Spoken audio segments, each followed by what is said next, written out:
اور پھر دیکھ لیں کہ ایران اس معاہدے کو کتنا زیادہ سنجیدہ لیتا ہے کہ پاکستان اور ایران کے مابین ایک معاہدہ موجود ہے، وہ گیس پائپ لائن کا۔ ایران کی طرف سے $8 ارب اس معاہدے پر خرچ ہو چکے ہیں، اپنی طرف سے یہ لائن مکمل ہو چکی ہے، لیکن پاکستان کی طرف سے $8 بھی اس لائن پر ابھی تک نہیں لگائے گئے۔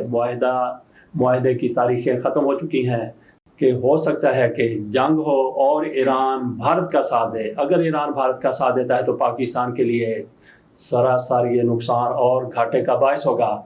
اس لیے انہوں نے پیش بندی کے لیے ذوالفقار علی بھٹو کو ایران بھیجا۔ ذوالفقار علی بھٹو کو ایران بھیجنے کی کیا وجہ تھی؟ لیکن یہ کیا ہوا کہ ایرانی صدر ابراہیم رئیسی ایسے موقع پر جب ایران اور اسرائیل کے مابین جنگ زوروں پر ہے، عروج پر ہے، وہ پاکستان تشریف لے آتے ہیں، تو کیا یہ سوچنے والی بات نہیں ہے؟ بسم اللہ الرحمن الرحیم۔ ایران کا اور ایرانی لیڈرشپ کا پاکستان میں کافی زیادہ بلکہ بہت زیادہ احترام پایا جاتا ہے۔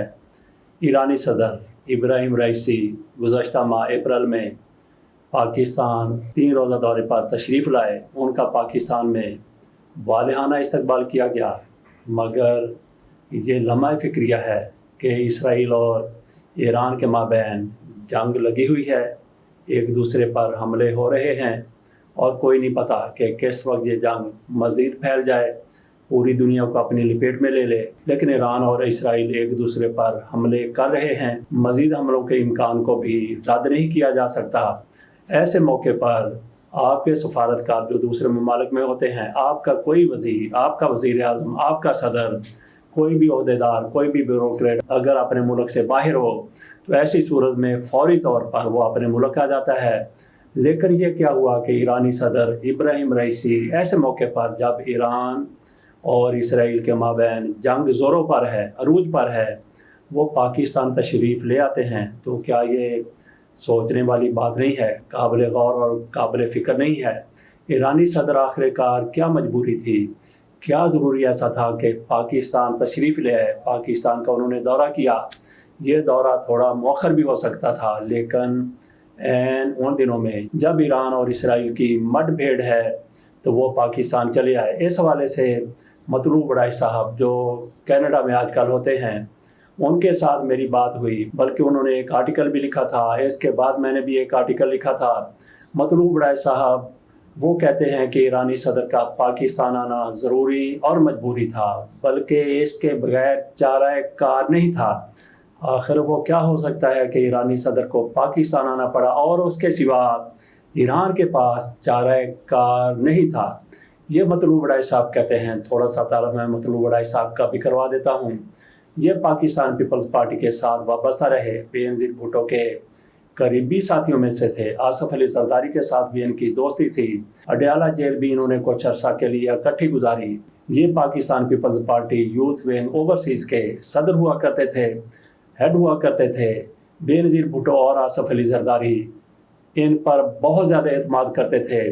ان کا یورپ میں اپنا کاروبار تھا، ان کے ہوٹلز کی، ریسٹورنٹس کی ایک چین تھی، ایک سلسلہ تھا جو یورپ کے ممالک میں پھیلا ہوا تھا، لیکن اس کا جو ہیڈ کوارٹر تھا وہ سوئٹزرلینڈ تھا۔ خود یہ اپنے ہیڈ کوارٹر میں بیٹھا کرتے تھے۔ تو پاکستان سے بے نظیر بھٹو، آصف علی زرداری جب بھی سوئٹزرلینڈ جاتے تو ان کے ہاں قیام کرتے، اور پھر ان کی طرف سے مطلوب وڈائی پر اتنا زیادہ اعتماد تھا کہ اپنے مقدمات کی پاور آف اٹارنی مطلوب وڈائی کے سپرد کی گئی تھی۔ وہ وہاں پہ ان کے مقدمات دیکھا کرتے تھے، جو کرپشن کے پیسے وہاں پہ جمع ہوئے تھے، جو ان پر الزامات تھے، جو مقدمہ سوئٹزرلینڈ میں چل رہے تھے۔ آپ نے سنا ہوگا کہ سوئس حکومت کو خط لکھنے کے لیے سپریم کورٹ کی طرف سے کہا گیا تھا، لیکن آصف علی زرداری صاحب صدر تھے، یوسف رضا گیلانی وزیر اعظم تھے، $60 کروڑ کا معاملہ تھا، پاکستان لائے جانے تھے۔ سپریم کورٹ کی طرف سے حکم دیا گیا کہ سوئس حکام کو خط لکھا جائے، لیکن یوسف رضا گیلانی نے کہا آئین مجھے اجازت نہیں دیتا کہ صدر کے خلاف ایسا کوئی خط لکھا جائے، اور یوسف رضا گیلانی کو پھر اسی بنا پر نااہل بھی قرار دیا گیا تھا۔ ایسے کئی مقدمہ سوئٹزرلینڈ میں ایک جوڑے کے خلاف چل رہے تھے، اور شاید ایک آدمی سزا بھی ہوئی تھی جس کا ہم نے ذکر کیا $60 کروڑ کا۔ وہ پاکستان نہیں آ سکے تھے۔ ایسے مقدمات کی پیروی کے لیے پاور آف اٹارنی مطلوب وڈائی صاحب کے سپرد کی گئی تھی۔ تو بے نظیر بھٹو آصف علی زرداری وہاں جاتے، ان کے ہاں قیام کرتے، اور فاروق ایچ نائک جیسے وکلا اپنے ساتھ پوری وکلا کی ٹیم کو لے کے جاتے، وہ بھی مطلوب وڑیچ کے مہمان ہوا کرتے تھے۔ کیونکہ سوئٹزرلینڈ میں آصف علی زرداری اور بے نظیر بھٹو کے مفادات کا تحفظ مطلوب وڑیچ صاحب کرتے تھے، تو اس سے سمجھ آتی ہے کہ یہ کتنے قریب ہو سکتے تھے آصف علی زرداری کے، خصوصی طور پہ بے نظیر بھٹو کے۔ مطلوب وڑیچ صاحب یہ بھی کہتے ہیں کہ میں بے نظیر بھٹو کو ان دنوں وائٹ ہاؤس لے گیا تھا جن دنوں بے نظیر بھٹو امریکہ میں موجود تھیں۔ پاکستان سے ان کی دوبارہ حکومت ختم کر دی گئی تھی۔ مطلوب وڑیچ درجن بھر سے زیادہ کتابوں کے مصنف بھی ہیں۔ ان میں ایک کتاب صدیوں کا بیٹا، وہ ذوالفقار علی بھٹو کے حوالے سے لکھی گئی تھی۔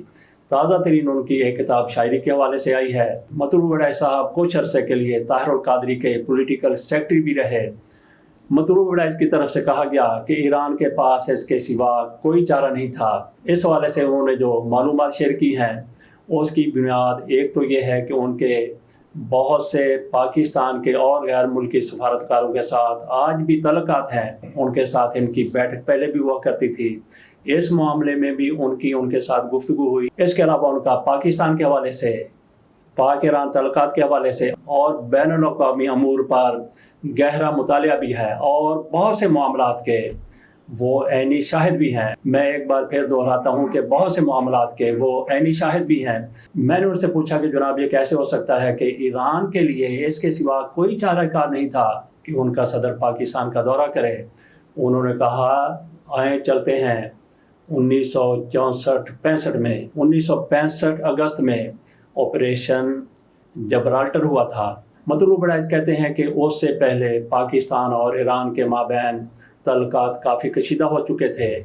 ایوب خان کو یہ کھڑک رہی تھی، ان کو یہ اندیشہ تھا، ان کو یہ خطرہ تھا کہ ہو سکتا ہے کہ پاکستان اور بھارت کے درمیان جنگ چھڑ جائے۔ جنگ سے ایوب خان گھبراتے نہیں تھے، لیکن ان کو یہ بھی تھا کہ جتنے ہمارے پڑوسی ممالک ہیں جنگ ہو تو وہ پاکستان کا ساتھ دیں یا کم از کم وہ ایک جنگ سے الگ رہیں۔ ان کو سب سے زیادہ خطرہ ایران سے تھا کہ اگر پاکستان اور بھارت کے مابین جنگ کے حالات پیدا ہو جاتے ہیں، جنگ شروع ہو جاتی ہے، تو شہنشاہ ایران کے بھارت کے لیڈرشپ کے ساتھ قریبی تعلقات ہیں۔ نہرو اس سے ایک سال پہلے، 65 سے ایک سال پہلے 64 میں، مئی 64 میں وفات پا چکے تھے۔ شہنشاہ ایران اور نہرو کے مابین گہری دوستی تھی، اور اسی حوالے سے بھارت اور ایران کے مابین تعلقات بھی بہت زیادہ قریبی تھے۔ تو ایوب خان کو یہ تھا کہ ہو سکتا ہے کہ جنگ ہو اور ایران بھارت کا ساتھ دے۔ اگر ایران بھارت کا ساتھ دیتا ہے تو پاکستان کے لیے سراسر یہ نقصان اور گھاٹے کا باعث ہوگا۔ اس لیے انہوں نے پیش بندی کے لیے ذوالفقار علی بھٹو کو ایران بھیجا۔ ذوالفقار علی بھٹو کو ایران بھیجنے کی کیا وجہ تھی؟ کسی اور کو بھی بھیجا جا سکتا تھا۔ ذوالفقار علی بھٹو کو اس لیے بھیجا گیا کہ ان کی ایرانیوں کے ساتھ، ایران کے ساتھ کافی زیادہ عقیدت تھی، کیونکہ ذوالفقار علی بھٹو کا بھی وہی مسلک ہے جو ایران کے اکثر لوگوں کا ہے۔ اور دوسری وجہ یہ تھی کہ نصرت بھٹو کا تعلق، جو ذوالفقار علی بھٹو کی اہلیہ تھی، ان کا تعلق بھی ایران سے تھا۔ اس لیے ذوالفقار علی بھٹو کے ایران کے ساتھ پہلے ہی اچھے خوشگوار تعلقات تھے۔ اس لیے ذوالفقار علی بھٹو کو ایران بھیجا گیا۔ انہوں نے شہنشاہ ایران سے ملاقات کی، اپنا مدعا بیان کیا کہ جناب ہم چاہتے ہیں کہ اگر پاکستان اور ایران کے مابین حالات اتنے خراب ہو جاتے ہیں کہ جنگ چھڑ جائے، تو میں یہ درخواست آپ کے پاس لے کے آیا ہوں۔ صدر پاکستان فیلڈ مارشل ایوب خان یہ چاہتے ہیں کہ ایسا کچھ ہو تو آپ ہمارا ساتھ دیجیے گا۔ حالانکہ ایوب خان کی یہ خواہش تھی اگر جنگ ہو تو ہمارے پڑوسی ممالک ہمارا ساتھ دیں، یا کم از کم ہمارا ساتھ نہیں دیتے تو جنگ سے الگ رہیں، بھارت کا ساتھ نہ دیں۔ ذوالفقار علی بھٹو کی طرف سے بالکل درست کہا گیا کہ جناب اگر پاکستان اور بھارت کے مابین جنگ ہوتی ہے تو آپ ہمارا ساتھ دیجیے گا، یہ میں درخواست لے کر آپ کے پاس آیا ہوں۔ اس پر شہنشاہ ایران کی طرف سے کہا گیا بھٹو صاحب یہ تو کوئی مسئلہ نہیں ہے۔ ذوالفقار علی بھٹو بڑا خوش ہوئے۔ ساتھ ہی شہنشاہ ایران رضا شاہ پہلوی نے کہا کہ ہماری صرف 2 شرطیں ہیں۔ مطلوب وڑیچ کہتے ہیں کہ یہ 2 شرطیں کیا ہو سکتی تھی؟ تو ذوالفقار علی بھٹو نے کہا جناب حاضر ہیں، فرمائیے، بتائیے آپ کی کیا شرائط ہیں؟ تو بادشاہ نے کہا کہ پاکستان اور ایران کے درمیان کچھ سرحدی علاقوں کا تنازع ہے، تو وہ علاقے جس میں سندھ بھی ہے وہ ایران کے حوالے کر دیے جائیں تو ہم آپ کا ساتھ دینے کے لیے تیار ہیں۔ ذوالفقار علی بھٹو نے کہا، یہ کہتے ہوئے شہنشاہ ایران کی طرف سے تھوڑا سا توقف کیا گیا۔ انہوں نے ابھی اپنی دوسری شرط بتانی تھی کہ ذوالفقار علی بھٹو صاحب نے کہا، جناب دوسری شرط کیا ہے؟ تو بادشاہ کی طرف سے کہا گیا کہ پاکستان اپنے اندر 200 کلومیٹر تک یا 200 میل تک تیل کی تلاش کے لیے کنویں نہیں کھودے گا۔ تو ذوالفقار علی بھٹو کی طرف سے کہا گیا کہ جناب آپ کی دونوں شرائط میں ایوب خان سے ابھی بات کر لیتا ہوں۔ اس پر وہ کیا کہتے ہیں، پاکستان 200 کلومیٹر اپنے اندر ایران کی سرحد کے ساتھ کنویں تیل کی تلاش کے لیے نہیں کھودے گا۔ کیوں نہیں کھودے گا؟ اس کی وجہ یہ تھی کہ جس طرح سے یہ خطہ ہے، یہ علاقہ ہے، ایران میں جتنا بھی تیل ہے وہ سارے کا سارا اگر پاکستان اپنی طرف سے تیل نکالنا شروع کر دے، مطلوب وڈائچ کے کہنے کے مطابق، ان کی تحقیق کے مطابق، ان کی انفارمیشن کے مطابق سارے کا سارا تیل پاکستان کی طرف ٹرانسفر ہو جائے گا، اور ایران کی اکانومی جو ایک عرصے سے تیل پر چل رہی تھی تو اس سے اس کو تہی ہونا پڑنا تھا۔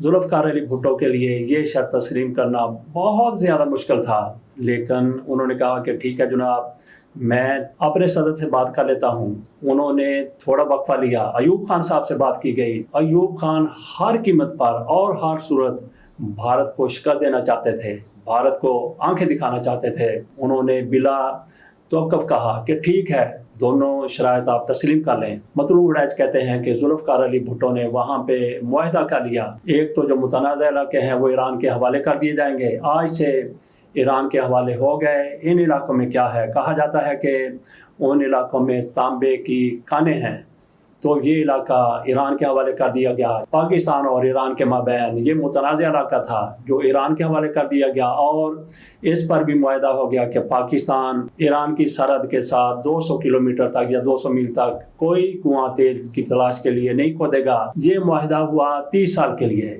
ایک بار پھر نوٹ کیجئے کہ ذوالفقار علی بھٹو جو پاکستان کے نمائندے بن کے وہاں پہ گئے تھے 1965 میں، تو یہ معاہدہ ہوا 30 سال کے لیے۔ گویا 30 سال تک پاکستان ایران کی سرحد کے ساتھ کنویں نہ کھودنے کا پابند تھا، اور تانبے والے جو علاقے ہیں وہ بھی ایران کے حوالے کر دیے گئے۔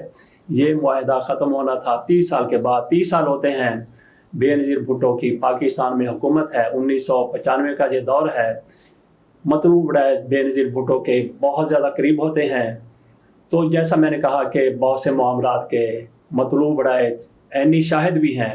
تو اب وہاں پہ وہ کہتے ہیں کہ پاکستان میں ہاشمی رفسنجانی ان دنوں جو ایران کے صدر تھے وہ تشریف لاتے ہیں 1995 میں۔ 1965 30 سال ہو گئے 1995، تو 1995 میں ایران اور پاکستان کے مابین ہونے والے 1965 کے معاہدے کی توثیق کی جاتی ہے، تجدید کی جاتی ہے اگلے 30 سال کے لیے۔ تو ناظرین، میرا خیال ہے کہ اگلی بات آپ سمجھ گئے ہوں گے۔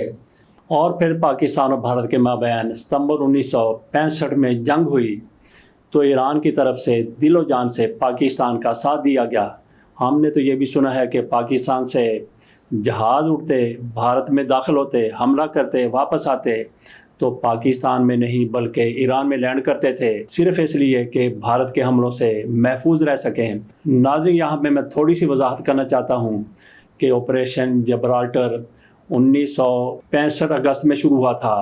اس سے پہلے حالات پاکستان اور بھارت کے مابین کشیدہ ہو گئے تھے۔ حالات کی کشیدگی کی وجہ سے ہی آپریشن جبرالٹر کا فیصلہ کیا گیا تھا۔ اس سے ایک عرصہ پہلے پاکستان اور بھارت کے مابین حالات کافی زیادہ کشیدہ تھے۔ ان حالات کو دیکھتے ہوئے ہی صدر ایوب کو لگ رہا تھا کہ پاکستان اور بھارت کے مابین جنگ چھڑ سکتی ہے۔ تو میں نے کئی جگہ پر کہہ دیا کہ 1965 1995 اصل میں 1964 میں ذوالفقار علی بھٹو ایران گئے تھے، اور 1964 میں جو معاہدہ ہوا تھا، اور دوسرا معاہدہ 1994 میں ہوا تھا، تیسرا معاہدہ اب جا کے ہوا ہے صدر ابراہیم رئیسی کے ساتھ۔ یہ تھوڑی سی وضاحت کرنی تھی کہ 1964 اور اس کے بعد پھر 1994۔ تو ایران کے صدر کو اسی مقصد کے لیے جنگی حالات کے باوجود بھی پاکستان آنا پڑا یہ معاہدہ کرنے کے لیے۔ اور پھر دیکھ لیں کہ ایران اس معاہدے کو کتنا زیادہ سنجیدہ لیتا ہے کہ پاکستان اور ایران کے مابین ایک معاہدہ موجود ہے، وہ گیس پائپ لائن کا ایران کی طرف سے $8 ارب اس معاہدے پر خرچ ہو چکے ہیں، اپنی طرف سے یہ لائن مکمل ہو چکی ہے، لیکن پاکستان کی طرف سے $8 بھی اس لائن پر ابھی تک نہیں لگائے گئے۔